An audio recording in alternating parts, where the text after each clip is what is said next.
Tout d'abord, tu dois éplucher ta banane qui est bien mûre. On ne jette aucune partie, hein. On met tout. Voilà. Je montre bien la banane comme elle est bien mûre.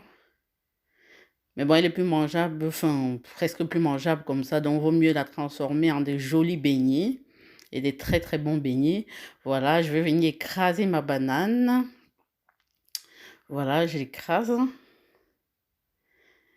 Une fois que j'aurai fini d'écraser ma banane, voilà, le mélange est presque bien homogène. Il ne faut pas trop non plus que ce soit liquide, hein, parce que c'est des petits morceaux qui donnent le croustillant, en fait, des beignets. Donc, je vais venir ajouter de la farine de maïs que j'ai préparée. Je vais vous montrer après c'était quoi. C'est de la farine de maïs jaune, hein, tout simplement. C'est de la farine de maïs. Je rajoute un petit peu. Tout ça, je fais à l'œil, hein, moi. Moi, c'est à l'œil comme ça. À la fin, je vais vous montrer un petit peu la consistance que ça aura. Puis, je rajoute un peu de farine de semoule. On peut faire soit l'un, soit l'autre, mais moi, j'aime bien mélanger les deux parce que j'aime bien le rendu à la fin. Là, c'est de la farine de semoule de blé, tout simplement, que je viens rajouter dans ma banane que j'ai écrasée, que j'ai fait de la farine de maïs. Là, je rajoute de la farine de semoule de blé. Puis, je rajoute encore un petit peu parce que j'ai vu à l'œil que c'était pas assez, la consistance ne me convenait pas. J'ai rajouté encore un petit peu des deux. Voilà, je continue de mélanger. Voilà, je mélange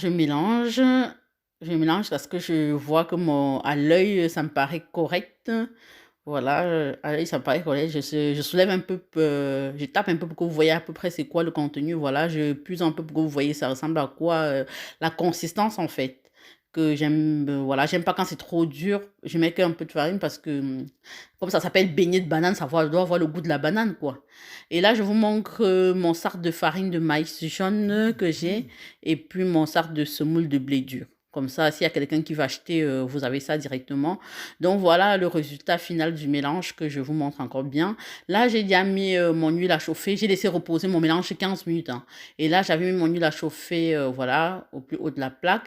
Et là, je vais venir, avec les mains que j'ai mouillées à l'eau propre, je vais venir faire des petites boules avec les doigts directement. Je fais des petites boules dans de l'huile. Vous voyez, ça commence à faire frit. Je fais des petites boules.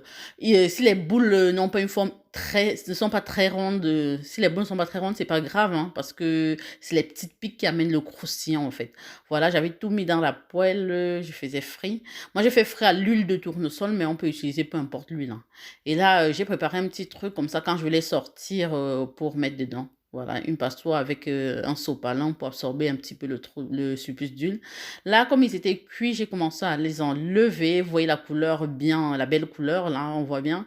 J'ai commencé à les enlever. Et là, j'ai dressé dans un plat pour faire une petite vidéo pour que vous voyez le rendu final. Là, je vais écraser un beignet pour que vous voyez. Il n'y a pas du tout d'huile à l'intérieur, hein. Voilà, les beignets ils sont comme ça à l'intérieur parce que c'est de la banane en fait. Et là, je vais goûter. C'était chaud, mais qu'est-ce que c'était bon. Je pourrais en manger tout le plat toute seule, mais bon, comme tout le monde aime bien ça, je vais en manger un petit peu et puis je vais laisser le reste pour le reste de la famille, quoi. Mais franchement, qu'est-ce que c'était bon. Je crois que j'en ai mangé comme ça une dizaine, hein. Mais non, faut pas non plus abuser parce que la banane, c'est quand même beaucoup de sucre. Donc voilà, j'en ai mangé quelques-uns et puis c'était délicieux.